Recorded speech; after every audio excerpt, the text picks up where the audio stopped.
Live from living rooms and laboratories across the country, this is Person to Person. Please welcome our hosts for this edition of Person to Person, Evan Bean and Melissa Jones, with their special guest, Director of Apprenticeships, Nicole Vigiano. All right, now that we're back, hello everyone. Thank you for your patience. My name is Evan Bean, and thank you so much for coming to Person. Yes, hello, I am Melissa Jones. Thank you all for joining us. And so tonight we're going to be discussing apprenticeships in the age of social distancing. And tonight we have our special guest, the Director of Apprenticeships, Miss Nicole Vigiano.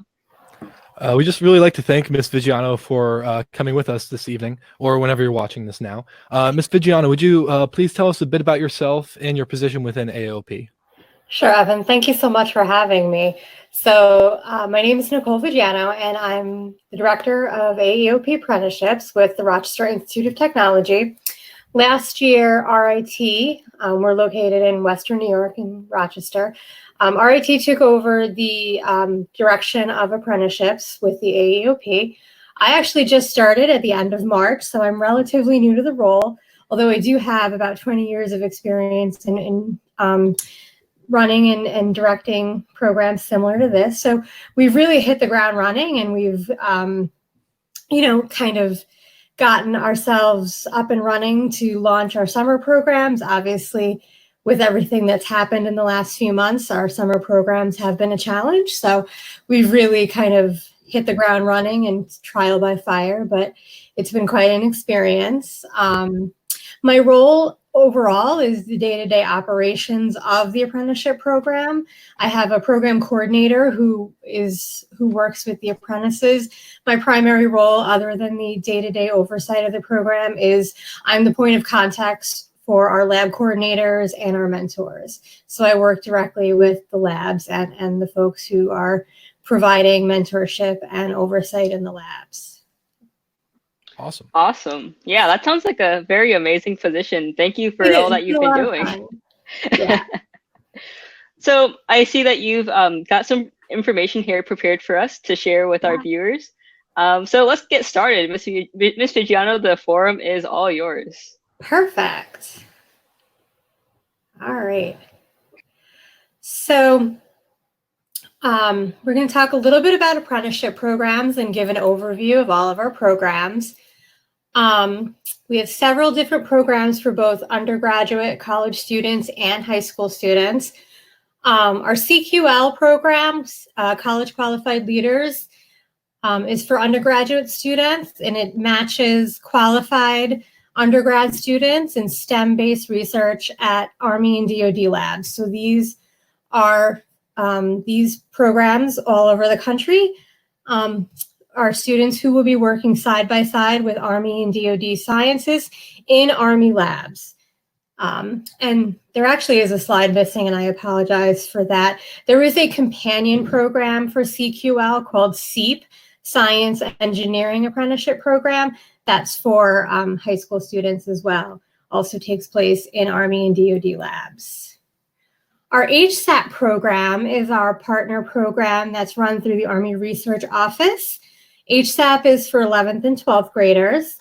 Also provides science and engineering research. And these are university-based programs. So we partner with many universities around the country. These are Army-sponsored university labs. And high school students have the opportunity to work in many of these university labs alongside scientists in these labs.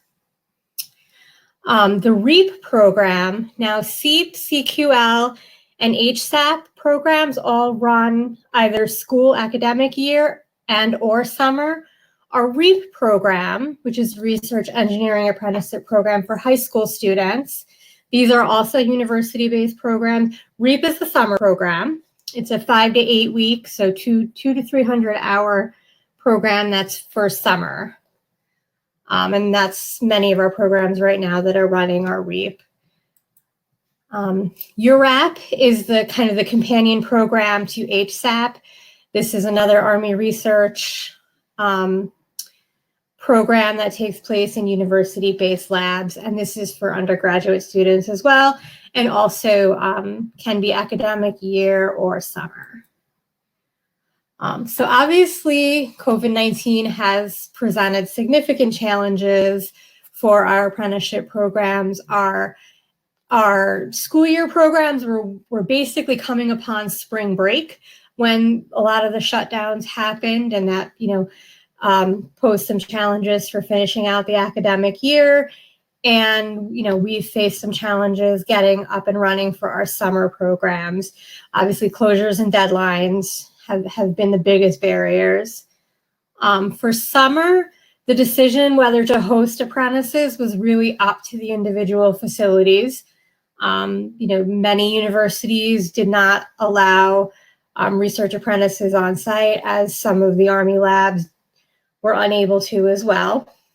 We did, for the first time ever, we did offer the opportunity for host labs to offer virtual apprenticeships, and many labs were able to do that. But again, it was a facility decision whether they could accommodate that.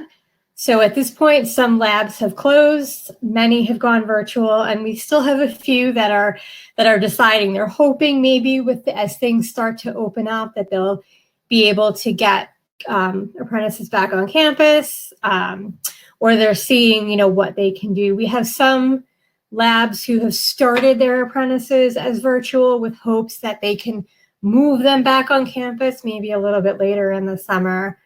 But right now, we are actually still optimistic, hopeful, and planning for a fall return to at least somewhat business as usual. So we are planning for fall to be back in labs on campuses. But, in the back of our minds, we are prepared to make accommodations again. So are there any questions?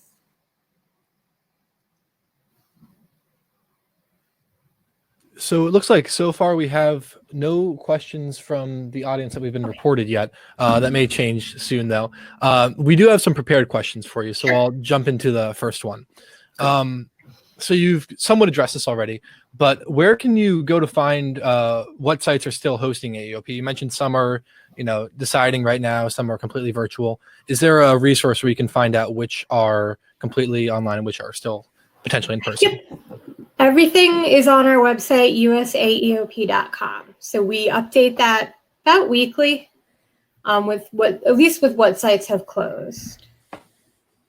Awesome. Let's see. I'll ask one more, and then I think Melissa has a couple as well. Let's see. The next one we have is okay, you've addressed this one as well. Are students able to participate in the same program across a number of years? I know that this one is a bit contingent on the program. We do encourage. So, our HSAP is for 11th and 12th graders. So obviously, but they could participate in both 11th and 12th graders. Our SEEP program, they can go from 9th through 12th grade.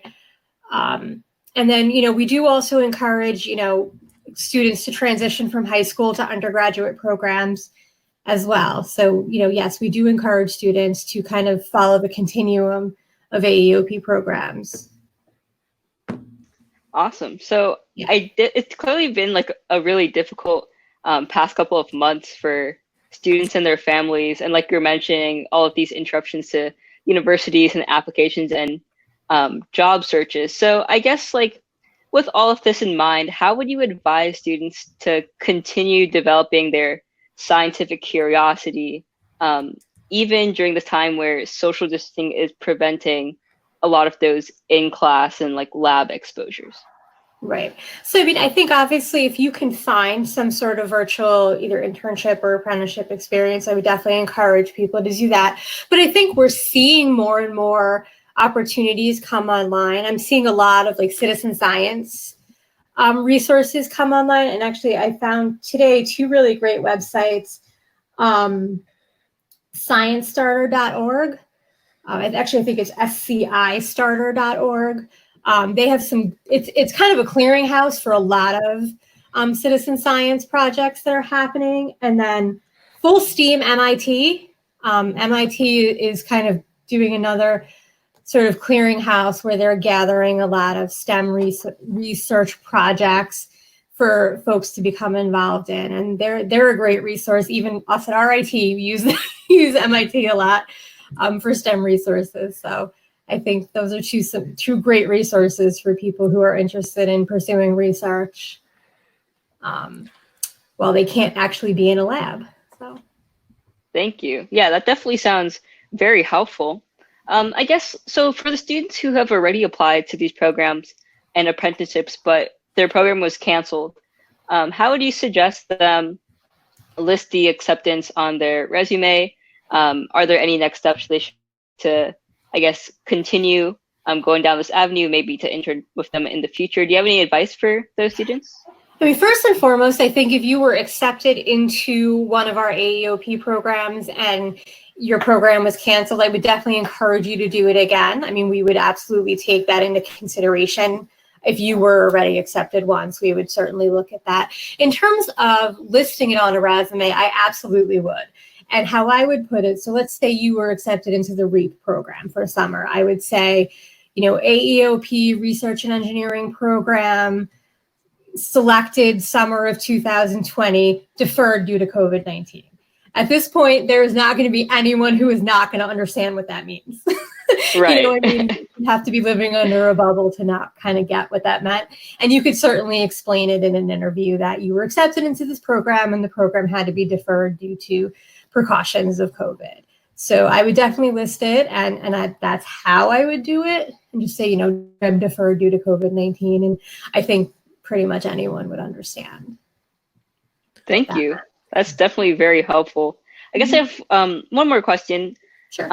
So I know that lots of students, like you mentioned, they do like to come back to the same program if they've completed it 1 year. I've definitely done that with the SEEP program.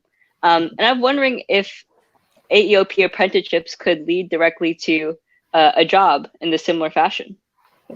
Ultimately, the goal of AEOP is to get our apprentices into jobs with the Army or the Department of Defense. So that is our hope, that our students would continue and ultimately apply.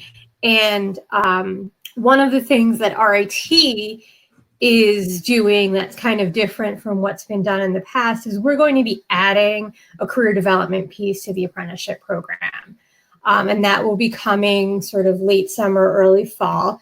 And one of the significant portions of that is, how to transition into, civilian jobs within DoD, how to, what are the career pathways within the Army and DoD. So we'll be kind of going through all those things, and, we'll actually be pulling in some of the lab coordinators and some of the mentors to actually do webinars like this to kind of walk apprentices through that process and go through, here's how you write a resume specific to a civilian job within DoD, and looking at all those types of things. And these are the careers that are available. So that is our goal, and that is what we want. I mean, these programs ultimately are to build the internal workforce.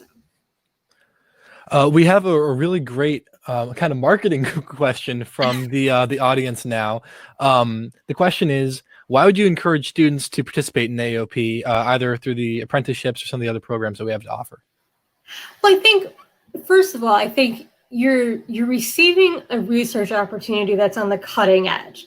I mean, when you think about STEM opportunities, what is more cutting edge than our Department of Defense or our Army? I mean, we have students right now who are at Walter Reed on the COVID response team. I mean, think about the opportunity to come out of an apprenticeship saying you did that. You're having an opportunity to impact things that affect our country, the world, and I think that it's an opportunity for you to continue an experience from high school all the way through your undergraduate experience, and possibly down the road, even graduate and postdoc. We are looking at expanding our offerings. So I think there's the opportunity for a continuum and being able to possibly continue research across the different programs. So I think Melissa would agree. Both of us have, attended SEEP programs now, and I think the AEOP program as a whole is one of the few spots where high school students can go to actually do real science before they go to college. I mean, very few researchers will trust you to do actual experiments, but I mean, SEEP is just such a great program that it's, and AEOP as a whole, really, that it's propelling high school science. To go into your undergrad experience saying, I've already done a research abstract. Yes. It's pretty impressive. It sets you apart in a college interview, I would think. Absolutely, yeah. I must agree. It's been, my SEEP experience has been so beneficial to not only like getting into college, but also helping me define my career path and figure out what exactly I want to do. Like Evan was saying, it's not everyone who has these opportunities to do real science. And getting to do real science in different fields and talk to professionals in those fields has definitely been an amazing opportunity. So on that note, is there another question from the audience? Is there a good web resource that breaks down all of these opportunities by state or region? Yes. If you actually go to the usaeop.com website, each different program, there's you can click on and there's a map that shows where each program is located. Awesome. Thank you. Yeah. Let's see. Just searching through our question bank as more questions roll in. And actually, we just got one for Melissa. Ooh, okay. So I'll read out the question. It says, I saw you were interning at Walter Reed. Can you tell us about that? So of course, I would love to tell you about Walter Reed. So I actually started my first internship at Walter Reed through the SEEP program in 2018. And I was first in the bacteriophage therapeutics department. It was amazing. So I worked with 2 mentors. It was the first time I'd ever been in a lab, and I was able to complete a project from beginning to finish on discovering novel bacteriophage. Not to get too technical, but they're like really cool viruses that attack bacteria. And I was able to discover five novel bacteriophage, and I wrote an abstract and was able to present about that at the annual research practicum or symposium. And that was definitely an amazing opportunity, not only for me to do research, but also to network. So I recall that summer, they had a bunch of networking opportunities where we would have like luncheons and we get to talk to different professionals. I also was really interested in some of the other labs. So my mentor would often take me around and allow me to explore, like spend a day, shadow another lab. And so I got lots of really great exposure. And actually through that exposure is how I got into my current internship at Walter Reed. So ever since the beginning of summer 2019, I've been working in another lab doing vaccine research and development. It's been amazing. And I've been able to actually continue through the SEEP program into a full school year, academic year internship. And I hope to continue for another summer and also for next summer and present at a conference. So it's definitely been amazing in introducing me to a lot of new fields, a lot of new people, and to do real science and actually publish abstracts and go to conferences. It's definitely been an amazing experience. Just casually found 4 new viruses as a high school student. Just a Tuesday in SEEP, right? I guess that's just what happens when you do a SEEP internship, a SEEP apprenticeship. I definitely recommend it for everyone. So hopefully that answers the question, why AEOP? Yes. I see another question asking about my experience now. I'll read it out. It says, Evan, where did you work when you were in SEEP? What was your favorite part? And what would you say to a teen wondering if they should join? Okay, that's a lot to unpack. Well, I started in, the summer of 2018. I believe, the summer after my junior year of high school.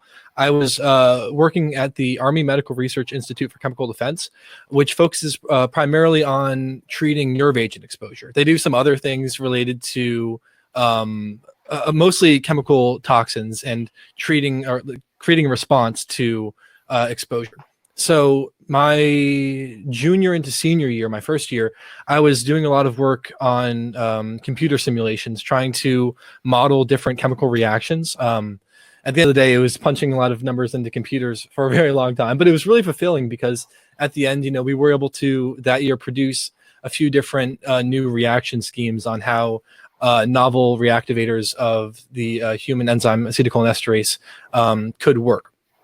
So that was my first summer, and summer after that, unfortunately, the the principal investigator, sorry about that, I was working with ended up retiring, but I still found another lab at the same institute to go back to. And at that point, I was doing more synthetic chemistry. So I was actually synthesizing novel reactivators for acetylcholinesterase, which it was a great project. I would not necessarily recommend it for people that want to find instant, like on the first try they get the gold. Yeah, I'm sure Melissa can relate to that as well.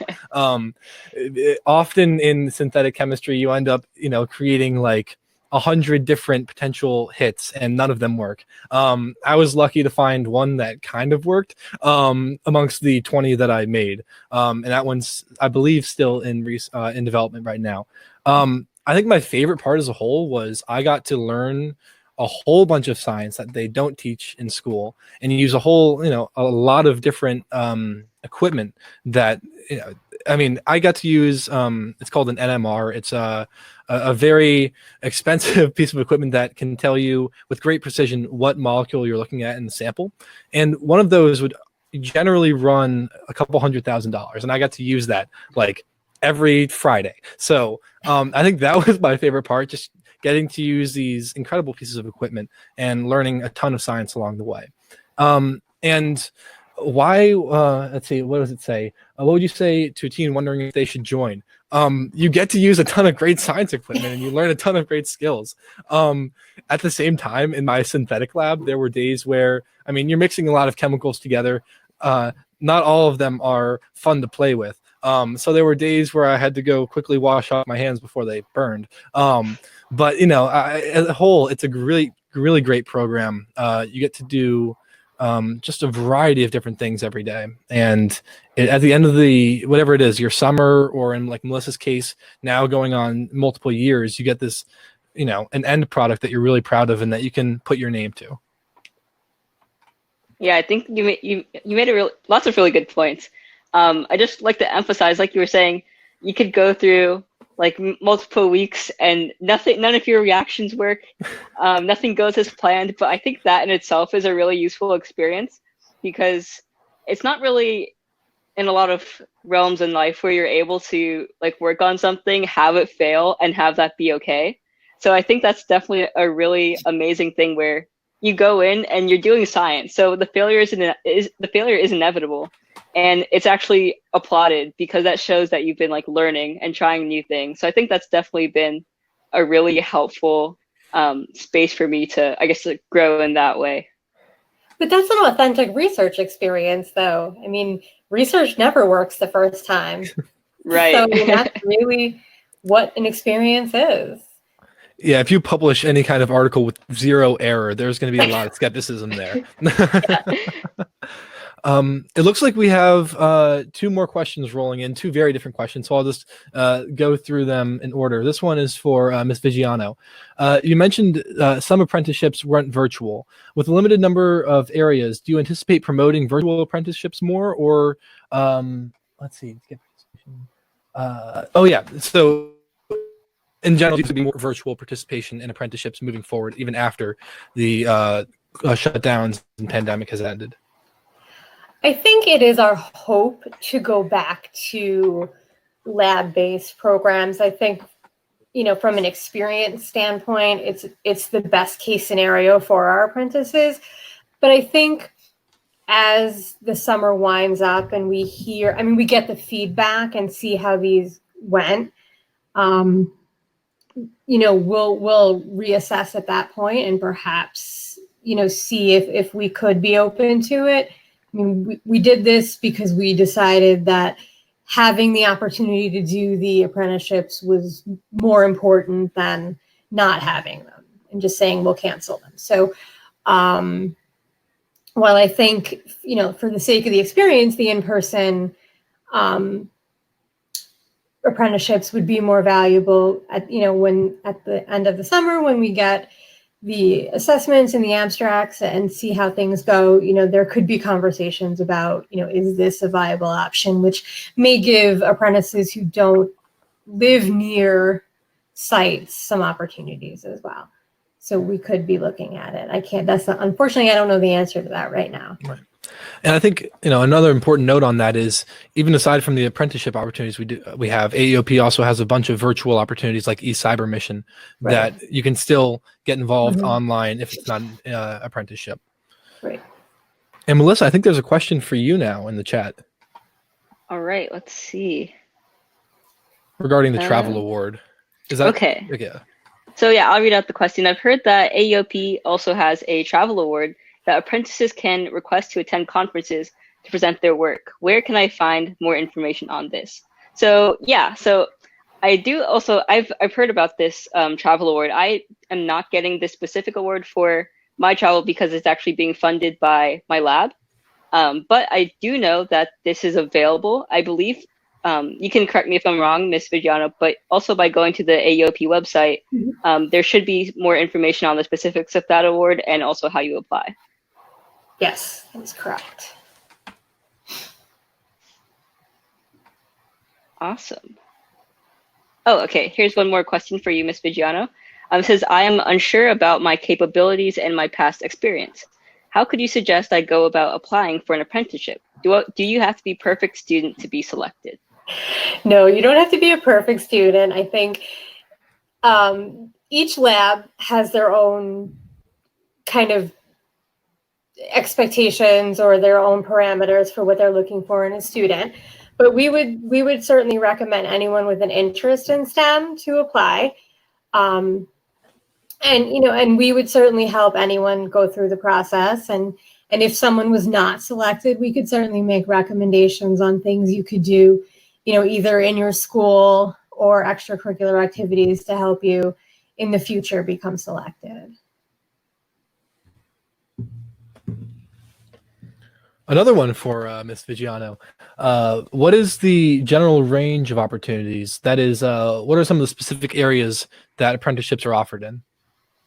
So, they really can range anywhere from, like you guys said, you were looking at viruses, infection control. We have some students who are working with different, so some of the Army labs are dealing with environmental factors. We have some that are dealing with energy. So it really runs the gamut. A lot of the scope of projects are changing for the sites that are going virtual. So a lot of them are doing more in the area of computer science. So we are seeing a little bit of change in that, but it really runs the gamut all throughout science and engineering. So I think, there could be a match for everyone.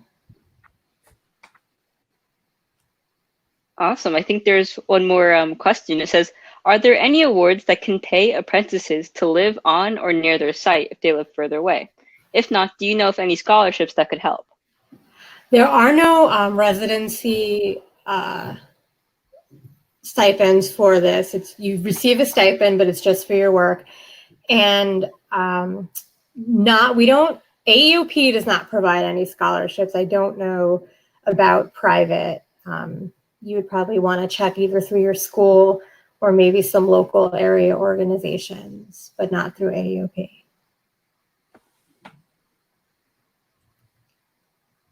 Awesome. Thank you. All right. Sorry for all the questions, Ms. Vigiano, but we have a lot more for you. They're just rolling in now. Good, all right. Is there anything specifically you'd like applicants to know? It's a broad question.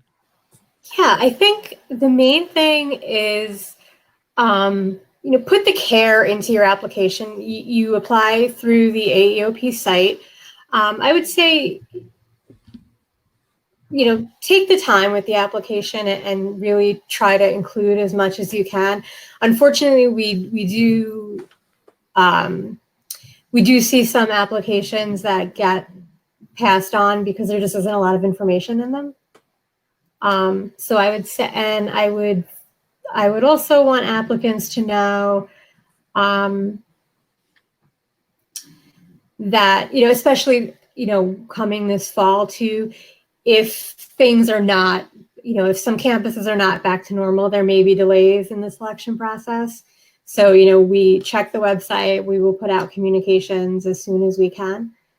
So, this situation is constantly evolving, new information is coming out. So, kind of be patient. It's just like everything else. It's constantly changing. That makes sense. I guess in a typical situation, and maybe also in the foreseeable future, are apprentices ever hired by their labs? And also, are all of these universities and Army labs, are all of these universities and Army labs, or are they also run by private companies? They're all university or Army labs. And we do have apprentices who have been hired by the labs. I don't know the number, though. I don't have statistics on it, unfortunately.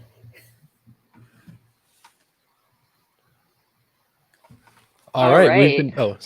Oh, go ahead. All right. Good plug hold on us. well, yes, we've been told that's all the questions that we have for you. Hopefully we didn't grill you too hard. I'm all right. But I would just like to thank everyone who's come out to listen to this, or if you're watching virtually, either way. And also, we have some words from Miss Vigiano that I forgot. Melissa, sorry. Yeah, thank you so much, Miss Vigiano, for coming and telling us all about these amazing apprenticeship programs. I hope this has been super helpful to the audience. I know it's definitely been very enlightening. Thank you again for taking the time and speaking with us. And thank you also, viewers, for tuning in. And I guess with that, we can close out today. Thanks for coming. I'm Melissa Jones.